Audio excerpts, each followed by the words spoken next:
تبلیغی مرکز حضرت نظام الدین دہلی، کچھ حقائق کچھ واقعات۔ محترم اور معزز سامعین کرام، اس کتابچے میں ان تمام حقائق اور واقعات کو بیان کیا گیا ہے جو تبلیغی مرکز حضرت نظام الدین دہلی میں رونما ہوئے، جن کی وجہ سے اختلاف پیدا ہوا اور امارت و شورا کے مسئلے نے جنم لیا۔ اس کتابچے کے لکھنے والے ہیں چودھری امانت اللہ، جو کہ رکن ہیں بنگلے والی مسجد بستی حضرت نظام الدین دہلی کے۔ لکھتے ہیں، بنگلے والی مسجد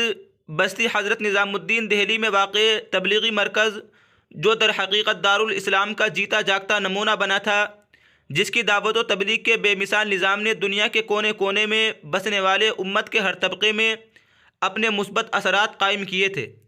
اور جس کے ذریعے امت کا درد رکھنے والے دلوں میں ایک امید جاگی تھی کہ اسلام کی نشأت ثانیہ کا زمانہ قریب آ چکا ہے۔ بے نفسی، خدا ترسی، ایثار و ہمدردی اور اعلاء کلمت اللہ کی لگن کے اس ماحول میں جس کسی نے بھی کبھی تھوڑا وقت گزارا ہوگا، اس کے وہم و گمان میں بھی کبھی یہ خیال نہ آیا ہوگا کہ جہاں کبھی ایسا وقت بھی آ سکتا ہے جہاں روز روز کے جھگڑے، بدگمانیاں، سازشیں، مار پیٹ اور کھلی دادا گیری کا ایسا سلسلہ قائم ہوگا کہ اس کے وہ مخلص کارکن اور اکابرین جنہوں نے اپنی پوری زندگی اس کام کے لیے وقف کر دی تھی، وہ اس مرکز کو الوداع کہنے پر مجبور ہوں گے۔ جو لوگ یہاں کے حالات سے کچھ واقفیت رکھتے ہیں وہ جانتے ہیں کہ حضرت مولانا انعام الحسن صاحب رحمۃ اللہ علیہ نے، اللہ تعالیٰ ان کے درجات کو بلند فرمائے، اپنے وصال سے قبل خلفائے راشدین کے اسوہ حسنہ کو اپناتے ہوئے اپنے صاحبزادے مولانا زبیر الحسن صاحب کو امیر بنانے کے بجائے ایک عالمی شورا قائم فرمائی، جس میں تینوں ملکوں کے 10 ذمہ دار شامل تھے۔ کام کی وسعت اور اس میں شامل ہونے والے اکثر ملکوں کے رہنے والے مختلف طبقوں، مختلف مزاج اور مختلف مسلکوں کے افراد کے پیش نظر یہی مناسب سمجھا گیا کہ اس عظیم ذمہ داری سے عہدہ برآں ہونے کے لیے آزمودہ حضرات کی ایک جماعت کا ہونا ضروری ہے جو باہمی مشاورت سے کام کی نگرانی اور رہنمائی کرے۔ حالانکہ مولانا زبیر الحسن صاحب جید حافظ، مستند عالم، حضرت شیخ مولانا محمد زکریا صاحب رحمۃ اللہ علیہ کے مجاز اور اپنے والد صاحب رحمۃ اللہ علیہ سے اجازت پانے کے ساتھ ساتھ دعوت و تبلیغ کے ہر پہلو سے خوب واقف تھے، کیونکہ تقریباً 25 سال تک مسلسل سفر و حضر میں اپنے والد صاحب رحمۃ اللہ علیہ کے شریک کار رہے تھے۔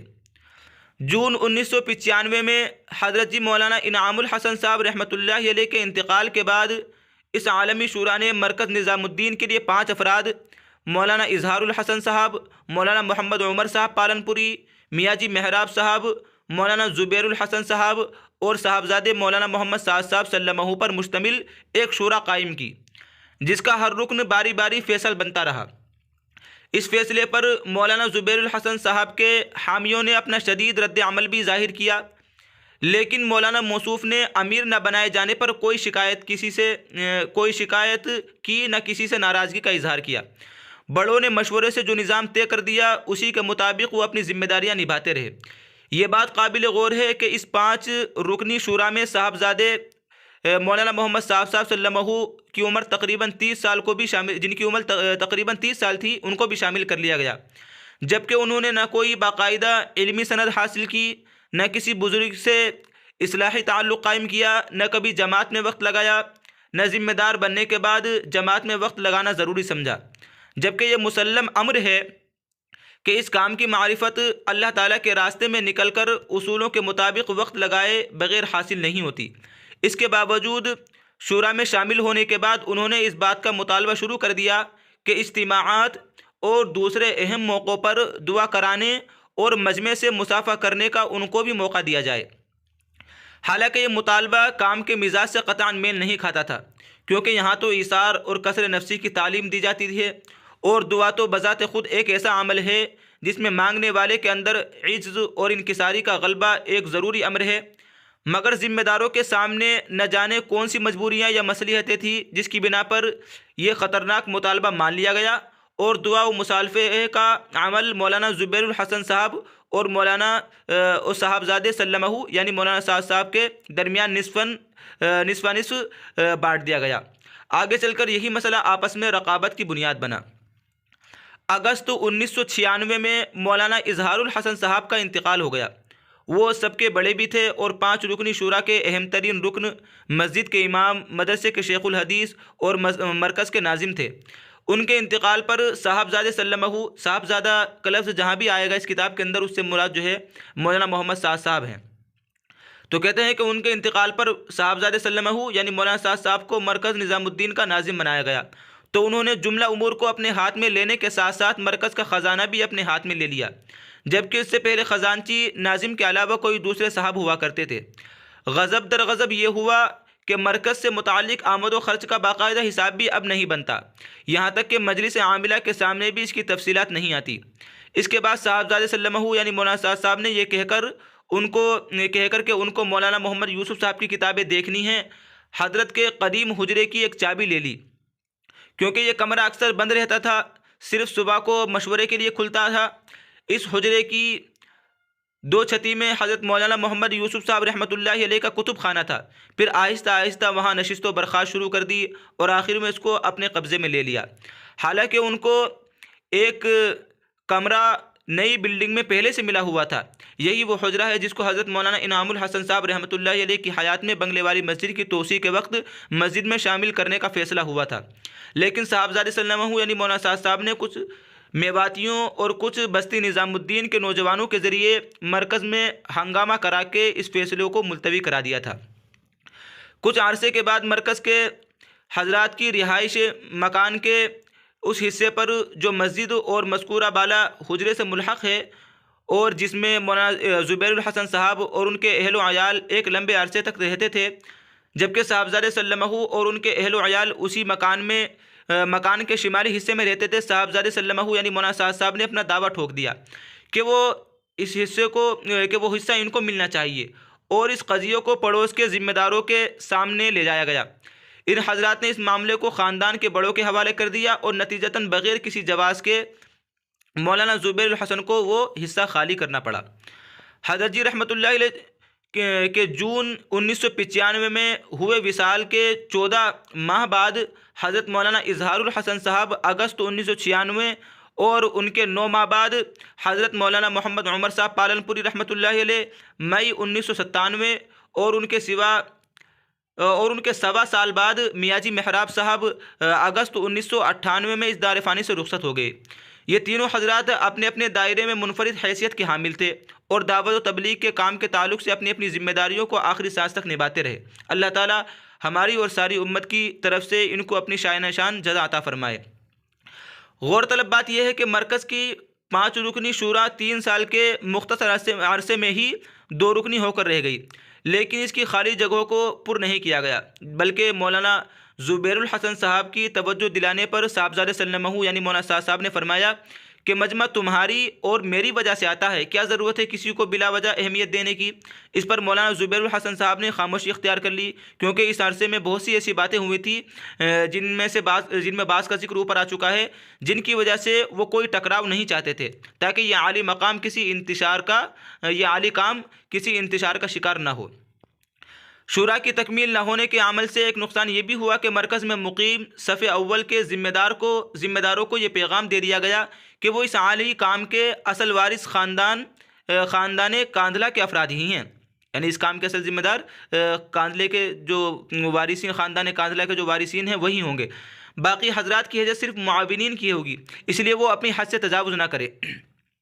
ساتھ ہی صاحبزادہ سلمہ یعنی مولانا سعد صاحب نے مرکز کے معاملات میں اپنی گرفت مضبوط سے مضبوط کرنے کے لیے کچھ نہایت نامناسب حربے استعمال کرنے شروع کیے۔ مثلا موصوف نے اٹھتے بیٹھتے یہ کہنا شروع کیا کہ پچھلے 30 سال میں یعنی حضرت مولانا انعام الحسن صاحب کے دور میں دعوت کو بالکل نظر انداز کر دیا گیا اور یہ مرکز ایک خانقاہ بن کر رہ گیا۔ بعض خیرخواہوں نے موصوف کو سمجھانے کی کوشش بھی کی کہ اپنے سے پہلوں کے کام میں نقص نکالنا سیاسی لوگوں کا طریقہ ہے اور دینداروں کا طریقہ اپنے سے پہلوں کی کوششوں کو سراہنا اور ان کا احسان مند ہونا ہے، لیکن موصوف نے یہ باتیں سنی انسنی کر دی۔ دوسری بات یہ کہ جہاں اکرام مسلم کا سبق دیا جاتا تھا، اب وہاں چھوٹی چھوٹی باتوں پر اپنے سے بڑی عمر اور بڑے مرتبے والوں کو بھی برسر عام موصوف کی ڈانٹ پھٹکار کا سننا روز کا معمول بن گیا۔ تیسری بات یہ ہوئی کہ اپنے ہاں میں ہاں ملانے والوں کو ذمہ داریاں سونپنا، مشورے میں شامل کرنا، بیانات اور سفر کا موقع دینا، اس کے برخلاف ان کی ایجاد کردہ باتوں سے اختلاف کرنے والوں کو نظر انداز ہی نہیں بلکہ ذلیل کرنا انہوں نے برملا اختیار کر لیا، جس پر انگلی اٹھانے کی نوبت نہیں آئی۔ اس طرح میدان ہموار کر لینے کے بعد اصل کام اصلاح اور تجدید کا نماز سے شروع کیا گیا، حالانکہ اسی مسجد اور اسی کے مصلی پر ان کے پردادا، دادا، والد نیز نانا نے جس طرح نماز پڑھی اور پڑھائی تھی، اس میں نمایاں تبدیلیاں یہ کی گئی کہ قوما اور جلسے میں وہ مسنون دعا پڑھنے لگے جو حنفیہ کے نزدیک فرضوں میں نہیں بلکہ نفلوں میں پڑھی جاتی ہے۔ اس تبدیلی سے پوری جماعت متاثر ہوتی رہی مگر کسی نے اف نہیں کیا۔ ایک صاحب نے جب اس کی وجہ دریافت کی تو جواب ملا کہ میں محمدی ہوں، سنت کو اختیار کرتا ہوں۔ اس کے بعد دعوت و تبلیغ کے کام کا پورا نقشہ ہی بدل گیا۔ دعوت، تعلیم، استقبال کے ذریعے مقامی محنت سکڑ کر اس پر آ گئی کہ مسجد کے اطراف میں جو فارغ لوگ ملیں انہیں گھیر کر مسجد میں لانا اور انہیں دعوت تعلیم میں بٹھانا۔ اس ایک عمل کو مسجد کی آبادی کا ذریعہ بنایا گیا، جس کی وجہ سے نہ صرف کام کرنے والوں میں ذاتی معمولات کا اہتمام ختم ہو گیا بلکہ 2.5 گھنٹے والی ترتیب میں لوگوں کی سہولت کا خیال رکھتے ہوئے ان کے گھروں اور کام کرنے کی جگہوں پر جا کر جو دنیا اور آخرت میں دین پر چلنے کے منافع اور نہ چلنے پر اس کے نقصان نیز اللہ تعالیٰ کے راستے میں نکلنے کی ضرورت کو سمجھایا جاتا تھا، وہ سب ختم ہو گیا۔ اسی طرح فضائل کی کتابوں کی تعلیم کی جگہ منتخب حدیث کو اہمیت دی جانے لگی، جبکہ کسی شورا نے کبھی بھی اس کو جماعت کے طے شدہ نصاب میں شامل نہیں کیا۔ مزید یہ کہ اس کتاب کو حضرت مولانا یوسف صاحب رحمۃ اللہ علیہ کا انتخاب بتایا جاتا ہے، جبکہ وہ قلمی مسودہ جو حضرت والا نے تیار کیا تھا آج تک کسی نے نہیں دیکھا، کیونکہ ایسا کوئی باقاعدہ انتخاب مولانا یوسف صاحب رحمۃ اللہ علیہ کا ہے ہی نہیں، نہ انہوں نے اس کا ذکر کبھی کسی سے کیا۔ تبلیغی حلقے میں متعارف اور مشہور ہونے کا صاحبزادہ سلمہ یعنی مولانا صاحب نے اس کو ایک ذریعہ بنا لیا اور خود کو اس کتاب کا مؤلف ظاہر کیا، جبکہ منتخب حدیث کی تیاری پڑوسی ملک کے عالموں کی ایک جماعت نے کی، اور اس خیر کا کام کو صاحبزادہ سلمہ یعنی مولانا صاحب نے اس رازداری کے ساتھ کرایا کہ وہاں کے ذمہ داروں کو بھی خبر نہ ہونے دی۔ اس لیے وہ حضرات آج تک اس کتاب کو جماعت کے تعلیمی نصاب میں شامل کرنے کو تیار نہیں ہیں۔ ہمارے اپنے علاقوں کے جو ذمہ دار اس کی حقیقت سے واقف ہیں، ان علاقوں میں یہ کتاب جماعت کی تعلیم میں نہیں پڑھی جاتی۔ نیز جماعت کا ہمیشہ سے یہ اصول رہا ہے کہ ہر چھوٹا بڑا اپنی بات 6 نمبروں کے دائرے میں محدود کر کے کرے، 6 نمبر کے دائرے میں محدود رہ کر کے کرے۔ حالات حاضرہ، مسلکی اختلافات، فقہی مسائل، تقابل، تنقیص، تردید کی باتوں کو اپنے بیان میں نہ لائے۔ جن حضرات نے دینی تعلیم باقاعدہ حاصل نہیں کی وہ اپنے بیانوں میں قرآن و حدیث کی تشریح کرنے کے مجاز نہیں، صرف مفہوم بیان کریں، اور علماء حضرات بھی قرآن و حدیث کی تفسیر اور تشریح کرتے وقت اسلاف کے ذریعے سے کی گئی تفسیر و تشریح کے پابند رہے، مگر صاحبزادہ سلمہ یعنی مولانا صاحب نے ان سنہرے اصولوں کو ہوا میں اڑا دیا اور ایسی باتیں کہی جانے لگی جو بعض انبیاء کرام اور بعض صحابہ کرام کی شان میں گستاخی کے مترادف ہیں۔ ان سے سننے والوں نے جن میں اکثریت علم سے عاری لوگوں کی ہے ان باتوں کو علاقوں میں کہنا شروع کیا تو مسجد کے ائمہ اور دوسرے اہل علم حضرات اس مشکل میں مبتلا ہو گئے کہ اگر غلط باتوں پر ٹوکے تو تبلیغ کی مخالفت کہلا کر ہر طرح کی طعن و تشنیع سنیں، اور نہ ٹوکنے پر نہیں عن المنکر کے گنہگار ہوں۔ اس سے بھی بڑی جسارت حضرت صاحبزادے سلمہ یعنی مولانا صاحب نے بیعت کے تعلق سے کی۔ حضرت مولانا انعام الحسن صاحب کے انتقال کے بعد شورا نے یہ طے کیا کہ بنگلے والی مسجد میں سر دست بیعت موقوف رہے گی، بیعت نہیں ہوگی یہاں پر۔ شورا کے اس فیصلے میں صاحبزادہ سلمہ پیش تھے، کیونکہ اس وقت مرکز میں حضرت مولانا زبیر الحسن صاحب ہی کی ذات تھی جن سے لوگوں کی بیعت ہونے کا امکان تھا، کیونکہ وہ حضرت شیخ اور حضرت جی رحمۃ اللہ علیہ کے مجاز تھے اور ان کے یہاں روزانہ ذکر کا حلقہ بھی ہوتا تھا۔ اس زمانے میں صاحبزادہ سلمہ کا یعنی مولانا صاحب کام کرنے والوں کا کسی شیخ سے بیعت ہونا غیر ضروری ہی نہیں نقصان دہ بتاتے تھے، لیکن جیسے ہی مولانا زبیر الحسن صاحب کا انتقال ہوا صاحبزادہ سلمہ نے سفر کے دوران بیعت کرنا شروع کر دیا، اور جب ان کی سمجھ میں یہ بات آئی کہ صرف بیعت ہی کے ذریعے لوگوں کو اپنی اطاعت کا پابند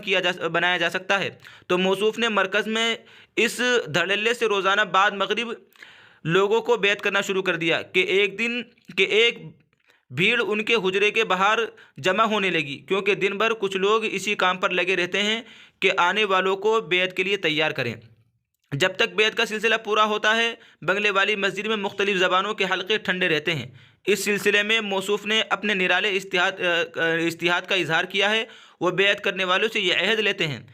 کہ بیعت کی میں نے مولانا محمد الیاس صاحب رحمۃ اللہ علیہ کے ہاتھ پر سعد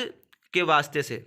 دیکھیے یعنی سعد کے واسطے سے مولانا الیاس صاحب رحمۃ اللہ علیہ سے بیعت کی۔ اس طریقے سے بیعت کراتے ہیں۔ غور کیجئے، موصوف کو ان کے دادا حضرت مولانا محمد یوسف صاحب رحمۃ اللہ علیہ بھی یاد نہیں رہے، جن کا اکثر حوالہ وہ اپنے بیانوں میں اس طرح دیتے ہیں جیسے حضرت والا کی باتیں انہوں نے خود سنی ہوں۔ علماء کرام کا کہنا ہے کہ جو کسی بزرگ کا اجازت یافتہ نہ ہو اس کو ان بزرگ کا نام لے کر بیعت کرانا سلوک کی لائن سے بہت بڑی خیانت ہے، اور یہ سب کو معلوم ہے کہ موصوف کو نہ بڑے حضرت کا رحمۃ اللہ علیہ کا زمانہ ملا، نہ بڑے حضرت کے کسی خلیفہ سے بیعت اور اجازت حاصل ہوئی۔ جیسا کہ اوپر لکھا گیا کہ دعا اور مصافحے میں باہمی شراکت کا سلسلہ صاحبزادے صلی اللہ علیہ وسلم کے مطالبے پر جاری ہوا تھا، جو برابر کشمکش کا ذریعہ بنا رہا۔ مارچ 2014 میں مولانا زبیر الحسن صاحب رحمۃ اللہ علیہ کے انتقال کے بعد مرحوم کے حامیوں کا مطالبہ تھا کہ ان کی جگہ ان کے بیٹے مولانا ظہیر الحسن کو دعا اور مصافحے میں پرانے دستور کے مطابق شریک کیا جائے، لیکن صاحبزادے صلی اللہ علیہ وسلم یعنی مولانا سعد صاحب کو یہ بات منظور نہیں تھی، اس لیے دعا اور مصافحے پر ہلکی پھلکی کشمکش چلتی رہی۔ اس کا بھرپور مظاہرہ دسمبر 2014 کے بھوپال کے اجتماع کے اختتام پر ہوا، جب مولانا ظہیر الحسن صاحب کے ساتھیوں نے ان کو مصافحے کے لیے لا کر اسٹیج پر بٹھا دیا تو صاحبزادے ناراض ہو کر اسٹیج چھوڑ کر چلے گئے اور اپنی حمایتیوں کو کچھ ایسی ہدایت دی کہ پورے میوات میں ہلچل مچ گئی۔ 1 درجن سے زیادہ مقامات پر برادری کی پنچایتیں ہوئیں، جن میں ہزاروں لوگ جمع ہوئے، علاقے کے علماء اور چودھریوں کے جوشیلے بیانات ہوئے۔ اس کتابچے میں ان تمام حقائق اور واقعات کو بیان کیا گیا ہے جو تبلیغی مرکز حضرت نظام الدین دہلی میں رونما ہوئے۔ ان تمام حقائق اور واقعات کو یہاں بیان کیا جائے گا تو بات لمبی ہو جائے گی۔ جو حضرات ان واقعات کو جاننا چاہتے ہیں اس ویڈیو کی ڈسکرپشن میں جا کر کے واٹس ایپ کے ذریعے سے اس کتابچے کو حاصل کر کے پڑھ سکتے ہیں۔